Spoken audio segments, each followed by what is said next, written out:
ഞാൻ എങ്ങനെയാണ് സിമ്പിളായിട്ട് ഉരുളക്കിഴങ്ങ് മെഴുക്ക് പുരട്ടി ഉണ്ടാക്കണതെന്ന് നോക്കാം കേട്ടോ. അപ്പോൾ ഉരുളക്കിഴങ്ങ്, പിന്നെ അതിൻ്റെ കൂടെ ക്യാരറ്റ്, ഇഞ്ചി, സവോള, പച്ചമുളക്, വെളുത്തുള്ളി ഒക്കെ എടുത്ത് വെച്ചിട്ടുണ്ട്. അപ്പോൾ എല്ലാം തൊലി കളഞ്ഞിട്ട് ചെറുതായിട്ട് ചെറിയ ചെറിയ കഷ്ണങ്ങളായിട്ട് നീളത്തിൽ ഞാൻ അരിഞ്ഞെടുത്തിട്ടുണ്ട് കേട്ടോ. നമ്മൾ അവിയലിനൊക്കെ അരിയണതിൻ്റെ ഒരു ചെറിയ രീതിക്ക് ആയിട്ട് അരിഞ്ഞെടുത്തിട്ടുണ്ട്. അപ്പോൾ ക്യാരറ്റും ഉരുളക്കിഴങ്ങും കുറച്ച് മഞ്ഞൾപ്പൊടി ഇട്ട് സെപ്പറേറ്റ് വേവിച്ചിട്ടാണ് ഞാൻ അത് റെഡിയാക്കുന്നത്. എണ്ണയിലായിട്ടിട്ട് മൊത്തത്തിൽ ഇങ്ങനെ വരട്ടുമ്പോഴത്തേക്കും കറിക്ക് ഭയങ്കരമായിട്ട് എണ്ണയായി പോകും കേട്ടോ. അപ്പോഴത്തേക്കും അത് കുറയ്ക്കാൻ വേണ്ടിയിട്ട് ഞാനത് വേവിച്ചിട്ടാണ് റെഡിയാക്കുന്നത്. അപ്പോൾ ഇഞ്ചി, പച്ചമുളക്, വെളുത്തുള്ളി, സവോളയൊക്കെ ഞാൻ പ്രത്യേകം വഴറ്റിയിട്ട് റെഡിയാക്കാൻ വേണ്ടിയിട്ടാണ്. അപ്പോൾ അതൊക്കെ അരിഞ്ഞ് വെച്ചു. അതിന് ശേഷം ഞാൻ ഉരുളക്കിഴങ്ങും ക്യാരറ്റും കൂടിയിട്ട് കുറച്ച് മഞ്ഞൾപ്പൊടി ഇട്ടിട്ട് ഒന്ന് വേവിച്ചെടുക്കുവാണ് കേട്ടോ. അപ്പോൾ ഞാൻ ഈ വോയിസ് ഓവർ കൊടുക്കുന്ന സമയത്ത് ഫാനിൻ്റെയും ടി വിയുടെയൊക്കെ സൗണ്ട് കേൾക്കും. അപ്പോൾ എല്ലാവരും ഒന്ന് ക്ഷമിക്കണം കേട്ടോ. അപ്പോൾ അങ്ങനെ ചീനച്ചട്ടി അടുപ്പത്ത് വെച്ചു. അപ്പോൾ കറി വാങ്ങി വെച്ചു കേട്ടോ. അത് വെന്തിട്ടുണ്ട്. അപ്പോൾ ചീനച്ചട്ടി അടുപ്പത്ത് വെച്ചു, കടുകിട്ടു. അതിന് ശേഷം അരിഞ്ഞ് വെച്ചേക്കുന്ന സവോള, പച്ചമുളക്, ഇഞ്ചി, വെളുത്തുള്ളി എല്ലാം ഇട്ട് നല്ലപോലെ വഴറ്റി കേട്ടോ.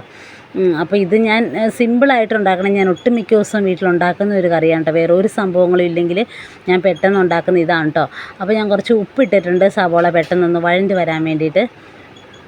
അപ്പോൾ ഉപ്പിട്ട് ഒന്നുകൂടി നന്നായിട്ട് വഴറ്റിയതിന് ശേഷം ഇതിലേട്ടാണ് ഞാൻ പൊടികളൊക്കെ ആഡ് ചെയ്യുന്നത് കേട്ടോ. അപ്പോൾ മുളക് പൊടിയും മസാലപ്പൊടിയും പിന്നെ കുറച്ച് ചില്ലി ഫ്ലേക്സും കൂടെയാണ് ഇട്ട് കൊടുത്തേക്കുന്നത്. വേറെ ഞാൻ മല്ലിപ്പൊടിയോ അങ്ങനെ വേറെ ഒന്നും ഇട്ടിട്ടില്ല. കുറച്ച് മുളക് പൊടി, കുറച്ച് ഗരം മസാലപ്പൊടി, കുറച്ച് ചില്ലി ഫ്ലേക്സ് കേട്ടോ. അപ്പോൾ ഇതിൻ്റെ കൂടെയിട്ട് ഞാനാണെങ്കിൽ മുളക് പൊടി, കുരുമുളക് പൊടി ഇടുന്നുണ്ട്. അത് ഇപ്പോഴല്ല, ലാസ്റ്റാണ് ഇടുന്നത്. അപ്പം ഇതൊന്ന് മൂത്ത് വന്നതിന് ശേഷം ഞാനാണെങ്കിൽ വേവിച്ച് വെച്ചേക്കണ ഉരുളക്കിഴങ്ങ്, ക്യാരറ്റും കൂടിയിട്ട് ഇതിലേട്ട് ആഡ് ചെയ്ത് കൊടുക്കുന്നുണ്ട് കേട്ടോ. അതിലേട്ട് മുഴുവൻ ആഡ് ചെയ്ത് കൊടുത്തു. വെള്ളം നല്ലപോലെ വലിച്ചെടുത്തതിന് ശേഷമാണ് ഇട്ടേക്കണത്. കാരണം ഒരു മെഴുക്ക് പുരട്ടിയുടെയൊക്കെ ആ ഒരു രീതിക്ക് ആക്കിയെടുക്കാൻ വേണ്ടിയിട്ടാണ്. ഒട്ടും വെള്ളം ഇല്ലാണ്ട് ഇങ്ങനെ കുഴമ്പ് രീതിക്ക് ആക്കിയെടുക്കാൻ വേണ്ടിയിട്ട് ഇതേപോലെയാണ് ഞാൻ ആക്കിയെടുത്തേക്കുന്നത് കേട്ടോ. ഇനി ഇതിലേട്ട് ഞാനാണെങ്കിൽ കുറച്ച് കുരുമുളക് പൊടി വിതറിയിട്ട് ഒന്ന് മൂടി വെച്ച് സെറ്റാക്കി എടുക്കും.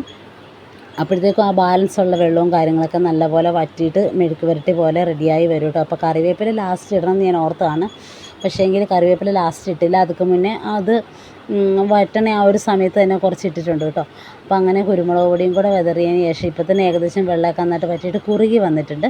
ഇനിയാണെങ്കിൽ നല്ലതുപോലെ അടച്ച് വെച്ച് വേവിച്ചൊരു 5 മിനിറ്റോളം അടച്ച് വെച്ചാൽ മതി കേട്ടോ. ഇപ്പോൾ 5 മിനിറ്റോളം അടച്ച് വെച്ച സമയത്ത് പിന്നെ ഞാൻ തുറന്ന് നോക്കി. അപ്പോൾ അത് റെഡി ആയിട്ടുണ്ട്. അപ്പോൾ ഈ ഒരു പരുവത്തിനാണ് നമ്മുടെ മെഴുക്ക് പുരട്ടി കിട്ടുന്നത്. അപ്പം ഉരുളക്കിഴങ്ങ്, ക്യാരറ്റ് മെഴുക്ക് പുരട്ടി ഇവിടെ റെഡി ആയിട്ടുണ്ട് കേട്ടോ. അപ്പോൾ ഉച്ച സമയത്താണ് ഞാൻ ഉണ്ടാക്കുന്നത്. അങ്ങനെ ഉച്ചയ്ക്ക് ചോറും കഴിച്ചു. പിന്നെ ഇന്നത്തെ വീഡിയോ ഇത്രയേ ഉള്ളൂ കേട്ടോ. ഒരു കുഞ്ഞ് കുക്കിംഗ് വ്ളോഗാണ്, ഒരു കൂട്ടം കുക്ക് ചെയ്യുന്ന ഒരു വ്ളോഗാണ്. അപ്പോൾ വീഡിയോ ഇഷ്ടപ്പെട്ടാൽ വീഡിയോ ഒന്ന് ലൈക്ക് ചെയ്യുക, നമ്മുടെ ചാനൽ സബ്സ്ക്രൈബ് ചെയ്ത് നമ്മുടെ സപ്പോർട്ട് ചെയ്യണം കേട്ടോ. അപ്പോൾ ഏതെങ്കിലും ഒരു ദിവസം ഇതേപോലെ ഒരു ചെറിയ കുക്കിംഗ് വീഡിയോ ആയിട്ട് കാണും വരെ എല്ലാവർക്കും tata, bye bye, see U.